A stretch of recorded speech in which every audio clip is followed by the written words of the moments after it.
We are now on the downslope toward the end of the marathon. Sometime between yesterday's prompt and today's, we've passed the halfway mark and are headed toward the finish line. Of course, we were always headed toward the finish line, but now we can almost see it, can't we? Today, August 16th, 2021, brings RPG A Day 2021 to the main prompt of Move, with alternate prompts of Tribute, Villain, and Fiend. As usual, there's a lot to work with in each of the 4 prompts, at least if you don't hamstring yourself by making it too difficult. I opted for the dice method of selection today, and I ended up with Move. After some thought, I figured it might be interesting to look at the word from its use in emotional responses. In other words, today I will share something relating to when the characters move the players, and not the other way around.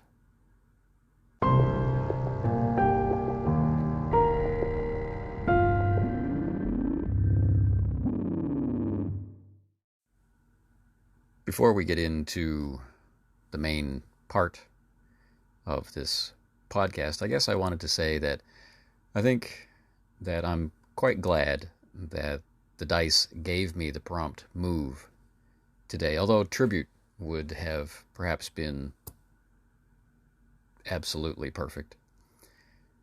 Because over the weekend I heard of the passing of Steve Perrin. And for those who don't immediately recognize the name, Steve Perrin is responsible for so much that comes to us in the lineage of games now called basic role-playing or RuneQuest or D100. And through those games, Superworld, Stormbringer, has ended up touching the lives of so many gamers. And I just want to say briefly that Steve Perrin is not a person that I have met or spoken to or ever thought I would meet or would speak to. To me, he's always been a name on games that I love. But by extension, to hear of his passing is moving. And I think that highlights the inner nature of this kind of community. Not just limited to role-playing games, but communities that form tightly around a deep connection to what it is that they do that makes them a community. And the individuals who are a part, either immediately through close friendship or by extension through some other connection, can touch us in emotional ways that we might not believe or expect. And that says, or can say, good things about us as a species. As long as we don't continue to mess it up.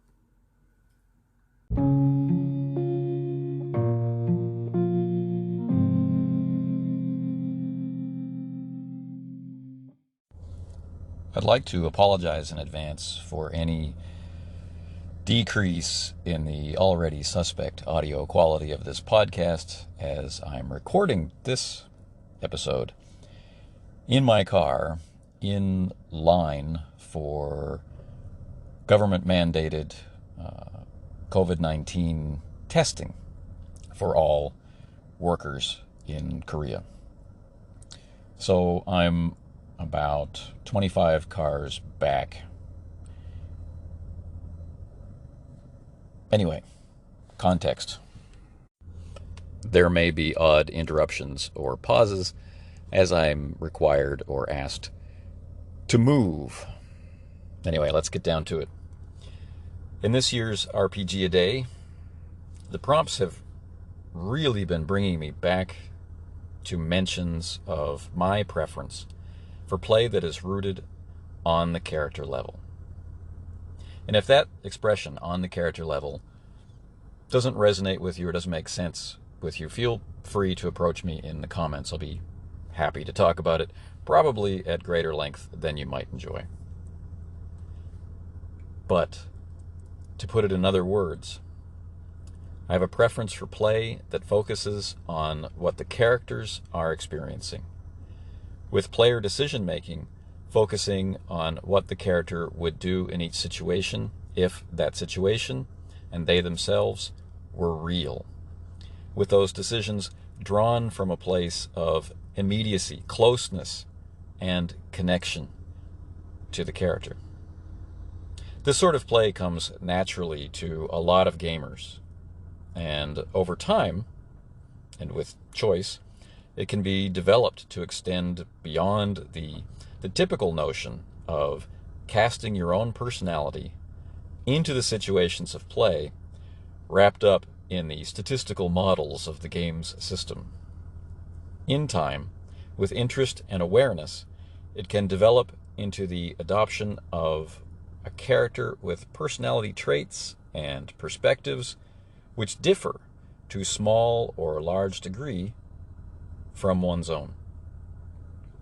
Play itself might be conducted with this exploration of an in-game perspective, being a private and personal one in regard to the internal aspects of character. We might choose to only share what the character does and says, and leave any investigation and determination of what the character might be privately thinking or feeling up to the other players to conduct. We might even limit the description of what the character does to simple statements of intention, and leave any visual drama to the individual imaginations of the players. In this way, each experience of play is still connected to the frame of the scene, and connected at the pivot points of stated action. But how it is dressed in description is a purely internal one for each player. Likewise, we might explicitly share what we think is obvious about what the character is thinking and feeling. We might suggest why they might be doing certain actions, and even describe how they look when doing those actions, and so help bring all the imaginations in the game into closer alignment. We might go one step further into sharing, and grant the other players the sort of omniscience given to them in novels, making them privy to all the thoughts and reactions of the character. Gamers being gamers, we can even find healthy and plentiful examples of groups who have all of these approaches in operation at the same time, or who shift between them by needs of the moment or the potentials of the game. As different as these approaches are in terms of what is communicated between players and how it is communicated, it is endlessly fascinating to me that in each case, as a sort of unifying aspect that crosses these variations, playing on the character level can lead to very moving play when circumstances permit. And by that I mean when the situations of the game are such that the players have reason to respond to them. It might strike some that playing in character, as the character, might take so much mental focus that emotional connection might be sacrificed or at least be limited. For some players, especially those pushed to focus on other aspects of play, that might be true for a while. This fades as gamers learn how to first empathize with another perspective, then emulate it, then hone that emulation until the distance between the real I and the fictional I is a gap that habit has made seem extremely small and easily crossed in either direction at a whim. I can remember players being obviously moved by in-game moments of what seemed like abjectly futile self-sacrifice. I don't mean a casual use of a pregen here. I mean the considered and in-character embodiment of heroic defiance of evil. The surrender of a beloved character to a situation that seems dire. I can remember players talking about what happened in a session to a character or because of a character for literal years of our lives because of the impact of it. Because that impact hit us hard enough to not just shift our stances for a moment, but made us take a few steps back. A lot of these stories and moments are brought forward in previous RPG-A-Day years, so I'm choosing to not diminish them by sharing them here again. I hope you'll go take a look. It isn't just sacrifice and heroics which move people. I've seen players form friendships with each other in character that were different than the ones they had formed in real life. When the game stopped and those characters were done, the players missed them as if they were real people. I've seen players burst out laughing, or I've seen their eyes widen in shock or horror at something perfectly in character that happens in a game, and you know that the emotion was real, although the situation was not. These experiences are moving in a way that is different from the emotion sparked by watching a performance, and is closer to, perhaps indistinguishable from, actually being there. In other, plainer words, I've seen people be moved by play, and I have been moved myself. I've been moved by players inciting rebellion against the cruel and irredeemable galactic empire. I've been moved by imaginary fathers taking revenge for imaginary sons against imaginary fiends in imaginary darkness, that the game allowed us all to imagine together, that the game allowed us to experience together. I have been moved by words of tribute paid to fallen comrades and the wonders of pretend cultures. I have been moved by deep insight into the nature of the flaws which have twisted NPCs into the villains they have become. I have been moved in the moment, caught up in a scene as if I were there myself, and I've been moved in hindsight as the implications of what has happened make themselves apparent upon reflection. Play has the power to move what might, in other circumstances, seem or feel unmovable. To borrow from metal music, at times it has the power to bang the head that does not bang.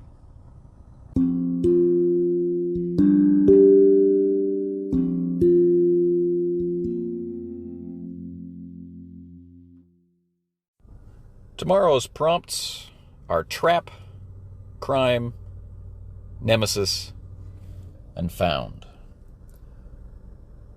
More interesting fuel for the RPG-A-Day 2021 fire, and I'm very curious what you'll have to say, as I have been each and every day throughout this marathon. We're getting closer to the end, but there's still a lot of stuff to share.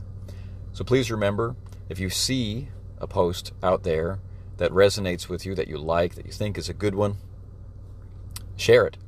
And remember to leave a comment or a like or some sign that you were there for the person who wrote it.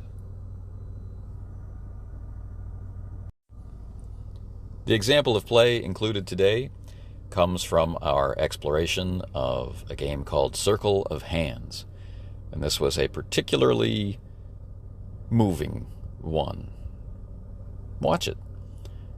See if you agree.